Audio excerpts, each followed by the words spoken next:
Good Friday morning, everyone, and welcome into today's daily Bible reading for June the 23rd. Today we're reading together in Joshua 23, Joshua chapter 23. Going back to yesterday's read in Joshua 22, we have three chapters that conclude three separate assemblies that are going to draw our reading through Joshua to a close and put a good conclusion to the end of the writing of Joshua. Each of these three assemblies that take place really focus on loyalty and fidelity to Yahweh. And it really is the foundation of a successful experience of the people living in the land of Canaan. So let's continue that. Yesterday's read looked at the issue that was taking place as the tribes of Reuben, Gad, and Manasseh, or East Manasseh, were making their way back to the eastern side of the Jordan.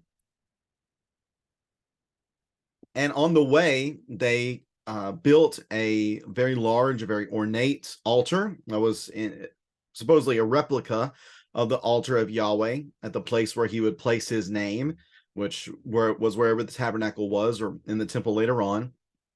And they said that they did this so that they would have it as a witness to their descendants later on, to remind them always that Yahweh was their God and that they were his people. And remember, there was this issue that they thought the Western tribes thought that this was an act of rebellion and rejection of Yahweh. So they amassed their groups to go and to fight against them, to destroy them, to eradicate the wickedness from amongst the nation of Israel as a whole, because they cited prior acts of rebellion at Baal Peor and concerning Achan, and how many suffered for the sin of just a few.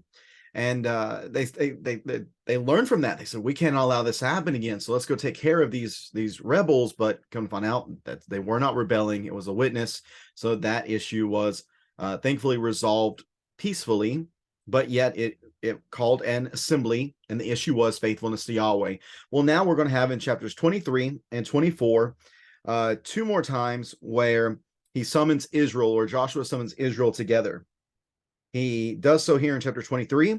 This is the first of two farewell addresses from Joshua here in 23. The second one's in 24. And we might summarize chapter 23 as basically Joshua's version of Moses's Deuteronomy, where the instructions are for maintained success in the land, and where the emphasis really is on loyalty to Yahweh, displaying covenant loyalty to him in every way. So keep that in mind as we read through Deuteronomy 23 today, and keep that in mind as well as we read through 24 tomorrow, which includes the famous ultimatum that Joshua is going to give concerning choosing whom they will serve. Choose to whom you will remain loyal. So we'll notice that tomorrow. But today in 23, we have, again, a good read, a good reminder to the people of their need, again, to maintain faithfulness, to maintain loyalty in order to continue to experience success and blessing in the land. So let's read here in Joshua chapter 23 and verse number 1.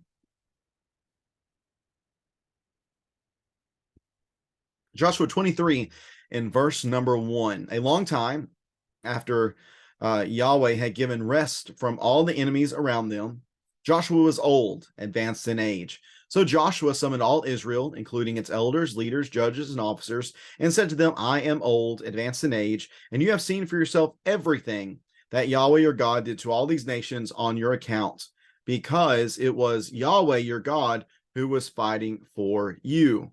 See, I have allotted these remaining nations to you as an inheritance for your tribes, including all the nations I have destroyed from the Jordan westward to the Mediterranean Sea. Yahweh your God will force them back on your account and drive them out before you so that you can take possession of their land, as Yahweh your God promised you. Be very strong and continue obeying all that is written in the book of the law of Moses, so that you do not turn from it to the right or left, and so that you do not associate with these nations remaining among you. Do not call on the names of their gods or make an oath to them. Do not serve them or bow in worship to them. Instead, be loyal to Yahweh your God, as you have been to this day. Yahweh has driven out great and powerful nations before you, and no one is able to stand against you to this day. One of you routed 1,000, because Yahweh your God was fighting for you, as he promised. So diligently watch yourselves Love Yahweh your God. If you ever turn away and become disloyal to the rest of these nations remaining among you, and if you intermarry or associate with them, and they with you, know for certain that Yahweh your God will not continue to drive these nations out before you. They will become a snare and a trap to you, a sharp stick for your sides, and thorns in your eyes, until you disappear from this good land Yahweh your God has given you. I'm now going the way of the whole earth, and you know with all your heart and all your soul that none of the good promises Yahweh your God made to you has failed. Everything was fulfilled for you. Not one promise has failed, since every good thing Yahweh your God has promised you has come about. So he will, since every good thing Yahweh your God promised you has come about, so he will bring on you every bad thing until he has annihilated you from the good land Yahweh your God has given you. If you break the covenant of Yahweh your God, which he commanded you, and go and serve other gods and bow and worship to them, Yahweh's anger will burn against you, and you will quickly disappear from the good land he has given you. And that is Joshua chapter 23. Again, a very short, succinct version of Moses' speeches within Deuteronomy. Basically, what we have here, Joshua would have been present for those speeches. He would have been very familiar with those speeches, and he would have known the very needed advice that the people could use as him as the leader, as he as their leader prepares to depart. So looking here again, instructions for maintain success. The first thing he makes mention of is to make sure that they recognize what they have seen Yahweh do for them, that he did to all these nations on your account. He drove them out before you so that you can take advantage of their land. Yahweh your God will force them back on your account and drive them out before you so that you can take possession of their land as Yahweh your God has promised you. So he has begun this work, he has given you this work, and he's going to continue to work with you as you continue this process of taking greater and greater control of this land. But here is the crux of it all. In verse number 6, to be very strong and continue obeying all that is written in the book of the law of Moses, that they're standing before Yahweh and the success that they're going to have, it is not based upon peace with the nations. It's not based upon being amenable with the nations and having friendships with the nations and alliances with the nations. No. The peace that the success that they were going to have would be whenever they were at peace with Yahweh himself. Do not associate with the nations. Do not call on the gods of the nations. Do not bow and worship to them. Later on, he's going to talk about intermarrying and associating with them. Do not do that. They will not lead you to success. In fact, you will fail and fail miserably if you begin to be kind to them and show patience towards them and to allow them to live among you. Do not do that. Instead, verse number 8, be loyal to Yahweh your God as you have been to this day. Now, have they been completely loyal to Yahweh in every way? No. They've had moments where they've been disloyal to him, where they've made mistakes. But overall, I think what Joshua has seen is a people in this generation, a people that has learned from the mistakes of their forefathers, that learned from the mistakes of the previous generation, and was doing things well, much better at least than the previous generation. So notice again, why be faithful to Yahweh? Why be faithful to him and him alone? Well, it is because he has driven out great and powerful nations before you, and no one is able to stand against you to this day. One of you has been able to rout 1,000. Well, it wasn't because one of you was great. No, it was because Yahweh was fighting for you as he promised. Here, the emphasis is certainly on the fact that Yahweh has been with them and has been fighting for them. So because he has done this, we see really this continued the continued reminder of what Yahweh has done for them, and then how they should respond to that. So notice again, going all the way back to verse number 3, everything Yahweh did to these nations, that he has given you these nations as inheritance, and he's going to continue to force them out. He's going to continue to make these, to allow you to have greater possession. Therefore, be strong and obey what he has done. Next part is don't associate with the evil people. Be loyal to Yahweh. Again, remember what he has done. Therefore, remembering what he has done, be diligent and watch for yourselves. Verse 11, love Yahweh your God. So we just have this continued cycle of notice what he's done for you. Therefore, be loyal. Don't rebel, but be loyal. Why? because of what he has done for you. So on each end of this is basically what has God done for you? And that should then lead to loyalty. And what that should lead you away from is disloyalty, going after other nations or other gods. So watch diligently for yourself. Love Yahweh your God. I need to make sure I get that circled here in my Bible.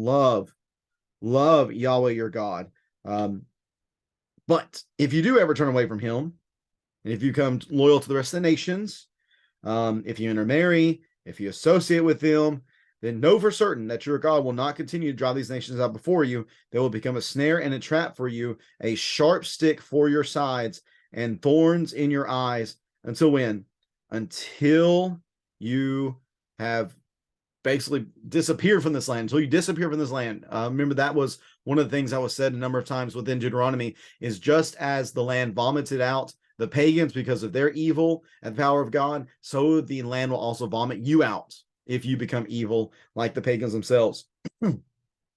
So basically, show loyalty to God or else. Because know that just as he has given you all of these good promises, and just as all of these good promises have not failed, and just as everything has been fulfilled for you, again, not one thing has failed before you.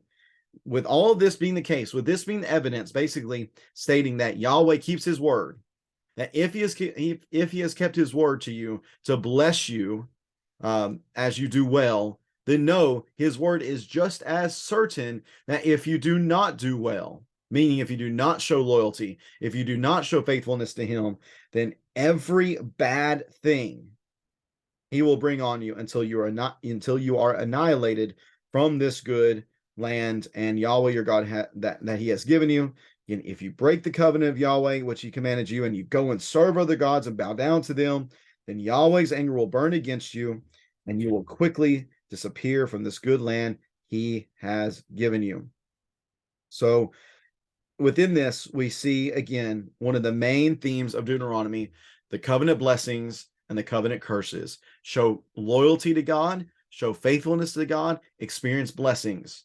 But show disloyalty, show a lack of faith, go after these nations, go after these other gods, go be a pagan, basically, and you'll experience curses. So now, this generation has heard 2 times now this exact same message of blessings and cursings. And you would hope very strongly that they would really take this to heart. That if they have heard this being the last message from Moses, and if they've heard this as being the last message from Joshua, then certainly they would conclude that this is an important message that they not only need to take to heart, but they need to shema, right? That they don't just need to hear, and they don't need to just listen, but they need to respond appropriately to what is being said here. So that's what we have in Joshua 23, these important concepts of loyalty and faithfulness leading to blessing, but disloyalty and lack of faith leading to cursing. The choices before the Israelites, what will they choose? And thinking about what will they choose, again, that's going to be the message in chapter 24, which contains the famous ultimatum delivered by Joshua: choose this day whom you will serve. We'll read that tomorrow. If you have any questions about this text here in Joshua 23, please feel free to leave that in the comment section below, and I'll do my best to answer that for you, have a discussion with you based on your comments. I do appreciate you so much for reading along with me today on this Friday. Hope you'll be back again tomorrow, again, as we finish up the writing of Joshua. We'll read here in chapter 24, and then on Sunday, we'll begin our new read through the book of the Judges. Again, thanks so much for tuning in today, everyone. Have a great rest of your Friday. Take care. God bless.